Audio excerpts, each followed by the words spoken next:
Filming. Okay, so hi, I'm Beth Norman, and Michelle and I thought it might be good to, she's filming, that it might be good to give you a little brief lecture on some of the things for the geologic time lab. So I'm going to go over some of the things that are on your chart. Can you focus on this? It's focused. Okay, so we're going to start with the strata. And the strata refers to the layers that are in the diagram, and some of the principles of relative dating are that, particularly in a sedimentary environment and a marine environment, the layers are laid down horizontally. So noting that the layers are horizontal is kind of important, because that means that the area hasn't been disturbed. It hasn't been crunched together that would create folds and faults and other features that indicate that there's been some compression or some extension going on, like happens when you've got the plates moving around. So you might see horizontal strata, you might see tilted strata,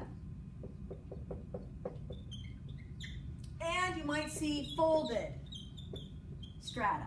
Okay, so if it's folded, you might have anticlines, which means that they're bent upward. So this is an anticline. Or you might have ones that are curved the other way, and I tend to think these as the sink, right? Because they're kind of like a bowl and they would, shape upward. So this would be a syncline. Okay, so those are some of the things that you could note in your chart where it says, you've got your order on one side, you'd indicate strata, and then if you're going to indicate what kind of strata you have, horizontal, tilted, or you might have an anticline or a syncline. And then the next feature here is faults. That's not very dark. Let me try to. And faults tend to cut across the layers, and so faults can also help us give an order in which things happen, because the fault can't cut the layers and move them unless the layers were already there. So the layers have to be there first. Your strata has to be there first. So we have normal faults, and in a normal fault, this happens in places where things are getting pulled apart. And what we refer to as the block above the fault plane, so here's my fault plane right here. The block above that slides downward, and the block below it slides upward. So if I had a layer of rock in here, what I would see, if here's my layer, put my layer in a different color. If here's my layer of strata, then that same layer of strata would be shifted so that they're actually apart from each other. Okay, so that's a normal fault. A reverse fault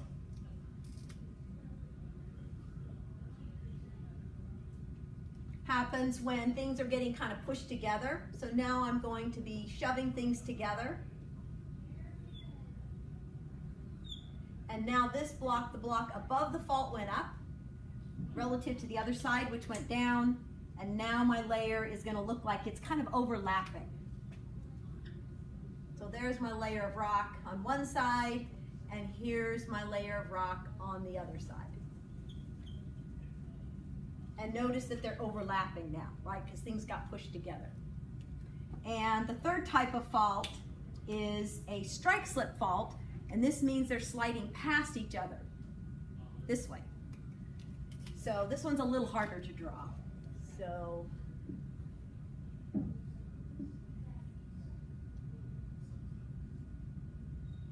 then this side's got to come down this way.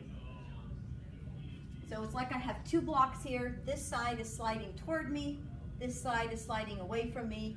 So this would be strike slip, also called transform. Oops.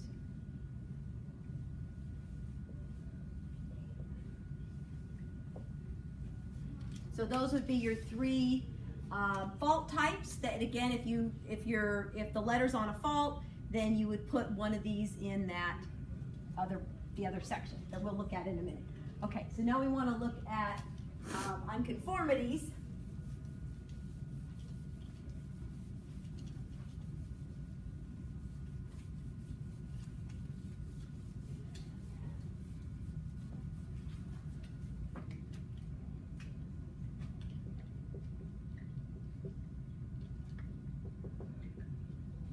And there's 3 basic types. And so I'm going to use different colors to represent the different rock types. So the first one is going to be an angular unconformity. And in this case, I've got sedimentary rocks on top of sedimentary rocks. So I have these sedimentary rocks I'm just going to make horizontal. And I'm going to use a black line, black wiggly line, to represent the unconformity. That's the point at which either sediment didn't deposit at all, rocks were not being deposited, or they've been eroded away. So that represents a gap in time. And so my rocks underneath here are at a different orientation than my rocks above. So this would be an angular unconformity because these ones are at a different angle to the ones that are above the unconformity. Okay, and that was, these have been tilted, eroded off, and then new sediment has deposited on top. We also have a disconformity.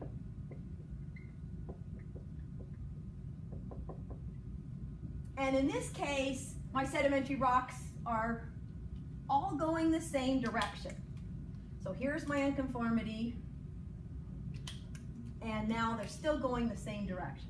So this one would be very hard to identify, and usually to identify this one, we either have to see the erosional boundary here. There might be an actual valley that would indicate that things had been eroded, or we might see that the fossils, say there's some leaf, I'm not the best drawer, there's some leaf up here, and there's some, say, an ammonite down here, and we know that which I actually have here in my earrings here, I've got ammonites. They went extinct about 65 million years ago. So if I have an ammonite down here and the layer above it has a leaf that there's a big gap in time between when these guys were living and when these guys were living, would indicate that there's an unconformity in between. And the third one here is the nonconformity. And that basically means that these guys couldn't have been conforming at all because they're different kinds of rock forming under different conditions. So again, my sedimentary rocks, I'm going to show in green. Here's my unconformity boundary. And then underneath here, I've got igneous rocks. And the little dashes just represent that, you know, like in a granite, you might have little dark minerals going all different directions. But because this had to form, basically, if it cooled slowly underground to form an igneous intrusion, you would have visible minerals in it. And so this would indicate that there had to have been rock up on top.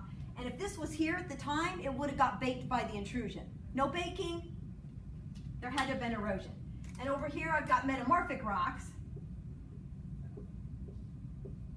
And these had to undergo high temperatures and pressures, but the rock directly above it did not undergo high temperatures and pressures, which again indicates there had to have been some erosion before these were deposited. So those are your unconformities. And then the last category here is just cross-cutting relationships. And so here, we already looked at cross-cutting relationships with the fault. The layers had to be there before the fault was. In this case here, because my igneous rocks are liquid and melted when they come into the area, the other rock has to be there in order for the igneous rock to intrude into it.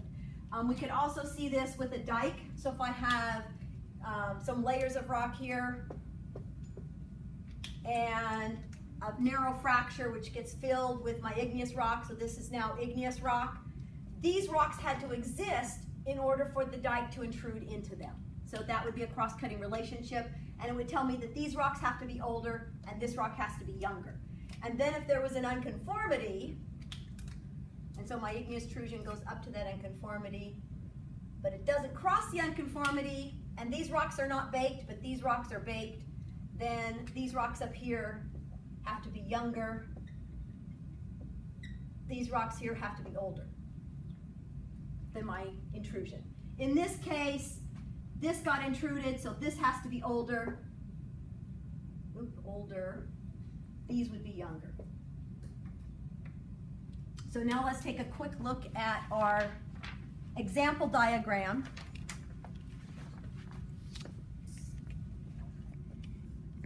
So in looking at this one, here's some layers of rock. And so you'd assume that the layers that have the same pattern were all deposited at one time. Because these are offset, That means this here is the fault that's cutting across them. The fault has to be younger than all the layers of rock that it cuts across. So in this particular example, these layers here are all older than that fault, including the bits over here because it's been offset by this guy here. This would be a reverse fault because notice that they're overlapping. So down here on your sheet, the oldest things here are these layers of strata, D and E, that are these layers of strata here that include D and E. And so over here, you could fill that in with these are tilted layers of strata. Then you have your fault F, and it's a reverse fault because of the overlap. Then you've got your unconformity A, and you know that that had to happen right after these guys, but before these guys. And so C is in this second set of strata. So here's C right here. That one's horizontal, so you could put horizontal over here, and then you have an igneous intrusion over here because it's vertical and it cuts across the other layers. That then would be listed as a dike, and it would be the last thing to happen because it cuts across all the rest of the layers. So just, well, there's a bit that we didn't. So we did describe, so this a large intrusion that is just relatively amorphous here would be a batholith. An intrusion that cuts across the other layers is a dike. An intrusion that is parallel to the other layers. So if this one came in and some of this went out this way and out this way and filled this in. So it's parallel to the other layers, that's a sill. If it intruded into it, and now I'm gonna make it come across the unconformity just to have a place to put it.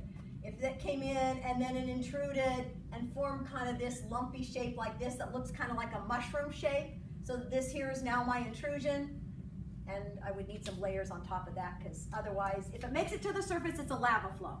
And so these aren't making it to the surface, they're intrusions.